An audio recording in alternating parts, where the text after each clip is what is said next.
Christians sometimes wonder, why should we learn about Islam?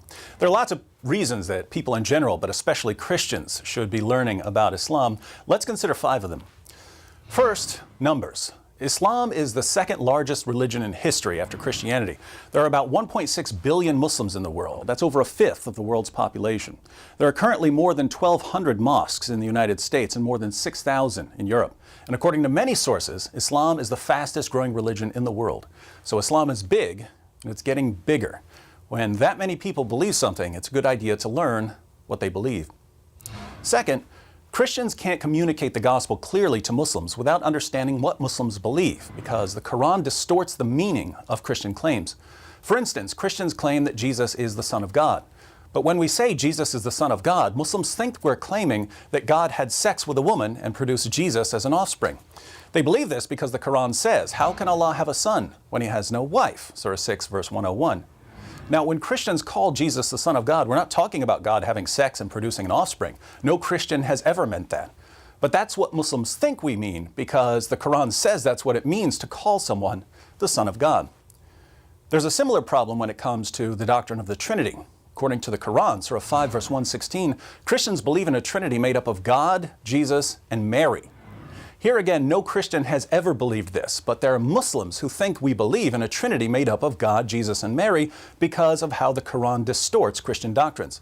So if we don't know what Muslims believe, we won't understand how they're misinterpreting what we say when we preach the gospel. Third, Muslims are trained to challenge the core doctrines of Christianity.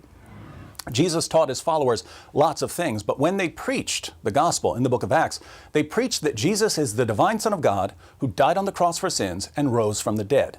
Deity, death, and resurrection. These are the 3 core teachings of the Christian gospel.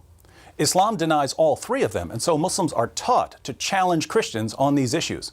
Muslims are taught to attack Christianity where it matters most. If Christians don't know about Islam, we won't know how Muslims are going to challenge our beliefs, and we won't know how to challenge their beliefs. Fourth, many Muslims are so confident that Islam is true because they've been told all their lives that it's indisputably true, that they can't seriously consider any alternatives to Islam. My best friend in college was a Muslim. That's why I started studying Islam. We talked about Christianity for a couple of years, but he was so confident that Islam was true, he really wasn't taking Christianity seriously. It was only after we began looking at some of the problems with Muhammad and the Quran that he realized maybe what I've been told about Islam all my life isn't true. Maybe I need to think through this more carefully. He's a Christian now. He's one of the speakers for Ravi Zacharias International Ministries. So giving Muslims some facts about Muhammad and the Quran is crucial, and we can't give them these facts unless we know what the facts are.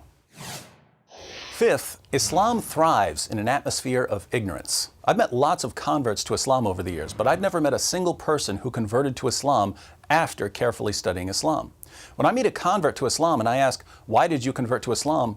it's almost always because the person was given some false information. The reason so many people fall for this false information is that there's a general atmosphere of ignorance about Islam, which allows Muslim preachers to say pretty much whatever they want because no one's going to correct them. These preachers are then free to adapt their message to the values of their audience. In the West, we believe in women's rights. So the Muslim preacher says, "You believe in women's rights? Muhammad was a champion of women's rights. He was probably the greatest defender of women who ever lived." People in the West usually have a high respect for science. So the Muslim preacher says, "The Quran is filled with scientific claims that could only be verified centuries after Muhammad's death. Science proves that Islam is the truth." In an area where no one knows much about Islam, many people believe what they hear from these Muslim preachers and they convert to Islam. The only way this is going to stop is if we get to a point where we know enough about Islam to refute false claims. When a Muslim preacher says Muhammad was a champion of women's rights, hands need to go up to question him about Quran verses that refute him. So Islam is already a massive religion and it's growing rapidly. Muslims often don't understand the gospel because they're misinterpreting our claims based on the Quran's distortion of our claims. Muslims have been taught to criticize core Christian doctrines. Many Muslims can't take the gospel seriously until their own beliefs have been challenged, and people are converting to Islam based on false information. All of these are reasons for Christians to learn about Islam.